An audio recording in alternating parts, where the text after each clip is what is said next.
سلام سلام غالياتي، مرحبا بكم معايا في فيديو جديد ووصفة جديدة. جبت لكم اليوم وصفة خريفية طوال هذا الوقت اللي هي كيكة التفاح. تجي بزاف خفيفة وهشيشة ومعسلة كما راكم تشوفوا فيها. بعد تحصلوا على نفس النتيجة تبعوا معايا الفيديو للأخير. وقبل هذا ما تنساوش تخليوا لي لايك وكومنتار وتبارطاجيو هذا الفيديو مع احبابكم وناسكم لتعم الفائدة، وما تنساوليش تفعيل الجرس. نبداو على بركة الله ونقولوا بسم الله. في ريسيبيون نحط 2 بيضات يكون الحجم نتاعهم كبير مع رشة ملح، اذا الحجم نتاعهم صغير حطوا 3. نضيفوا لهم كاس تاع سكر، انا الكاس تاعي يهز 175 مليلتر. نضربوهم بالباتور حتى يبيض معنا الخليط. اذا ما عندكش عادي اخدمي بالفوي، المهم حتى تتحصلي على هذه النتيجه. نضيفوا لهم كاس زبادي ولا ياغورت طبيعي، اذا ما عندكش عوضيه بكاس حليب ولا عصير البرتقال. ملعقه صغيره من فانيلا. نخلطوا الكل. نضيفوا كاس ناقص اصبع، يعني ماشي معمر، تاع زيت بالتدريج، ماشي على دفعه واحده كي اللي رانا نخدمو في المايونيز، حتى نكمل الكميه كامله والخليط راهو يتكاثف ما شاء الله عليه. نضيفوا لها دركا ملعقه كبيره تاع الخل كيما نعرفوه يخفف الكيكات، وربع كاس تاع عصير الليمون مع ملعقه صغيره مبشور الليمون ولا زاست سيترون.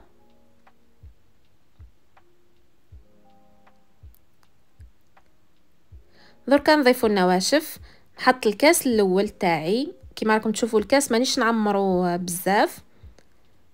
نزيد الكاس الثاني، نضيف عليه باكي تاع خميرة الحلويات وزن 16 غرام. اكيد لازم يتغربلوا النواشف تاعنا باه تجينا الكيكه مهويه. هنا ضفت ملعقه كبيره تاع نشا او مايزينا. نخلطوا بالفوي باه نضمنوا ما تبقى حتى كعبوره لتحت ولا تكتلات. ونضيف نصف كاس تاع فرينه، ما نضيفوش كامل على ضربه واحده، بالتدريج ونخلطوا ونشوفوا القوام. هنا على حسب نوع الفرينه اللي تستعملوها وحجم البيضات. انا كملت نصف كاس، يعني خذات معايا 2 كيسان فرينه ونص وملعقه كبيره تاع نشا. هذا هو القوام المطلوب. كي تشوفوا هذا الخيوط ما يذوبوش ثم معاكم، سما راكم لحقتوا النتيجه. هنا جبت حبه تفاح وقطعتها شرائح كيما هكذا، السمك تاعها ماهيش خشينه بزاف وماهيش رقيقه. حبه وحده كفاتني.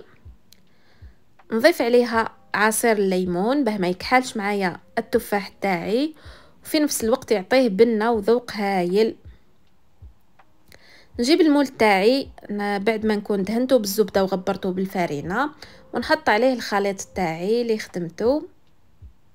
هي الوصفه الاصليه فيها 3 كيسان فرينه، انا ما نحبش بزاف الفرينه، نقصت درت 2 كيسان ونص وملعقه تاع نشا باه تجيني خفيفه. دركا نبدا نستف التفاح تاعي غير بشويه بلا ما نضغط باه ما يغرقش معايا. ستفوا وتحفوا كي شغل ديروا زهره بالجوانح تاع التفاح هذا حتى نكملوا الكميه. في الوسط تحبوا تكملوها بالتفاح ولا ديروا كيما درت انا، حطيت لوز ايفيلي عمرت به هذاك الفراغ. ودركا كاضافه اذا ما عندكمش ما ديروهاش عادي، جبت سكر فانيلا ودردرته من الفوق، راح يكرمل لي هذاك التفاح. نحطها في فرن مسخن مسبقا على درجة 160 درجة، نخليها تطيب في عقلها. قبل ما تحمر نحط سكينة ونشوفها اذا طابت، بعدها نجبدها قبل ما تحمر كما قلت لكم، وندهنها بالكونفيتور تاع المشماش ولا مربى المشمش على الوجه تاعها، ونرجعها غير تاخذ تحميره من الفوق، يعني شعلوا لها غير من الفوق بهذا الشكل. وهذه هي النتيجه تاع الكيكه تاع نهار اليوم. ريحتها راهي تفحفح ما شاء الله، وجات خفيفه خفيفه قد ما نقول لكم حتى تجربوها باه تامنوني. ديروها وعينيكم مغمضين. هنا راني قسمتها معاكم مالغري راهي سخونه، بصح شوفوا خفتها. نتمنى تعجبكم هذه الوصفه وتجربوها وتخليوا لي تعليقاتكم. وكطلب صغير نحب نعرف وش هو نوع الفيديوهات والوصفات اللي تحبوا تشوفوها على قناتي. اكيد ان شاء الله راح نلبي لكم طلباتكم. وصلنا لنهايه الفيديو، ما بقى لي دركا غير نقول لكم تهلاو في رواحكم بزاف بزاف.